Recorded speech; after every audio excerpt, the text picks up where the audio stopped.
ഈ വീഡിയോയിൽ നമ്മൾ ഡിസ്കസ് ചെയ്യാൻ പോകുന്നത് എന്താണ് ട്രേഡിംഗ് അക്കൗണ്ട് എന്നും അതിൻ്റെ ഫോർമാറ്റും ഒരു പ്രീവിയസ് ക്വസ്റ്റ്യനാണ്. അത് നമുക്ക് ട്രേഡിംഗ് അക്കൗണ്ട് എന്താണെന്ന് നോക്കാം. Trading account is an account related with purchases, sales and manufacturing of A business. എന്താണ് ട്രേഡിംഗ് അക്കൗണ്ട് എന്ന് പറഞ്ഞിട്ടുണ്ടെങ്കിൽ ഒരു സ്ഥാപനത്തിലെ പർച്ചേസും സെയിൽസും മാനുഫാക്ചറിങ്ങും ആയിട്ട് റിലേറ്റ് ചെയ്തിരിക്കുന്ന ഒരു അക്കൗണ്ടാണ് അല്ലേ. അതിൻ്റെ ഫോർമാറ്റ് താഴെ ഞാൻ വരച്ചിട്ടുണ്ട്. ട്രേഡിംഗ് അക്കൗണ്ടിൽ ഫസ്റ്റ് വരുന്ന ഐറ്റം എന്ന് പറഞ്ഞിട്ടുണ്ടെങ്കിൽ ഓപ്പണിംഗ് സ്റ്റോക്കാണ്. ഓപ്പണിംഗ് സ്റ്റോക്ക് റെക്കോർഡ് ചെയ്തതിന് ശേഷം നമ്മൾ പർച്ചേസസ് എഴുതുക. പർച്ചേസസിൽ എന്തെങ്കിലും റിട്ടേൺസ് ഉണ്ടെങ്കിൽ നമുക്ക് ക്വസ്റ്റ്യനിൽ തന്നിട്ടുണ്ടാവും. ആ റിട്ടേൺസ് ഇവിടെ ലെസ് ചെയ്യാം. അടുത്ത വരുന്ന ഐറ്റം ഡയറക്റ്റ് എക്സ്പെൻസ് ആണ്.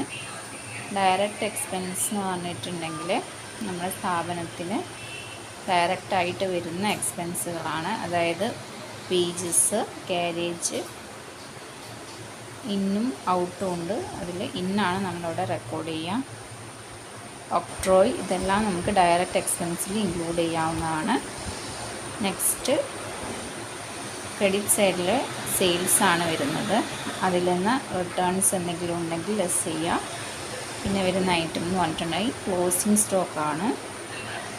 അത് ക്വസ്റ്റ്യനിൽ തന്നിട്ടുണ്ടാകും. അത് ഡയറക്റ്റ് നമ്മൾ എടുത്തെഴുതുക. നമ്മൾ രണ്ട് ഭാഗവും നോക്കുക. ഏത് ഭാഗമാണോ കൂടുതൽ അത് ഇറക്കി എഴുതിയിട്ട് കുറഞ്ഞ ഭാഗം അതിൽ നിന്ന് ലെസ് ചെയ്യുക. ഇനി നമുക്ക് ഇങ്ങനെ ലെസ് ചെയ്ത ശേഷം, അതായത് ഈ സൈഡാണ് കൂടുതലെങ്കിൽ നമ്മൾ എന്ത് ചെയ്യുക, ഈ സൈഡിൽ നിന്ന് എമൗണ്ട് ഇങ്ങോട്ട് ഇറക്കി എഴുതുക. എന്നിട്ട് ഡെബിറ്റ് സൈഡിലേക്ക് വരിക. ഈ എമൗണ്ട് തന്നെ ഇങ്ങോട്ടേക്ക് എടുത്ത് എഴുതുക. എന്നിട്ട് നമ്മൾ ഇതിൽ നിന്ന് ഓരോന്നായിട്ട് ലെസ് ചെയ്യാം.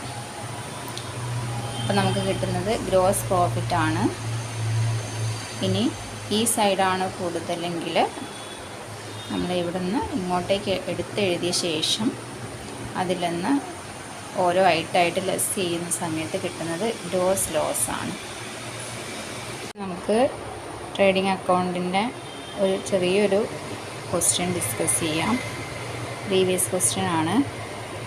അത് ക്വസ്റ്റ്യൻ നോക്കാം. Calculate gross profit, cost of goods sold and operating profit എന്നാണ് തന്നിട്ടുള്ളത്. നമുക്ക് ട്രേഡിംഗ് അക്കൗണ്ട് പ്രിപ്പയർ ചെയ്യാം. ഐറ്റം ഞാൻ വായിക്കാം. Purchase, sales, wages, salaries, closing stock, rent അല്ലേ. അപ്പോൾ നമ്മൾ ഇതിൽ ഏതൊക്കെയാണ് ട്രേഡിംഗ് അക്കൗണ്ടിലേക്ക് എടുക്കേണ്ടത്? ഫസ്റ്റ് എടുക്കേണ്ട ഐറ്റം പർച്ചേസാണ്. കാരണം ഇവിടെ ഓപ്പണിംഗ് സ്റ്റോക്ക് തന്നിട്ടില്ല അല്ലേ. അപ്പോൾ നമ്മൾ ഫസ്റ്റ് എടുക്കേണ്ട ഐറ്റം പർച്ചേസാണ്.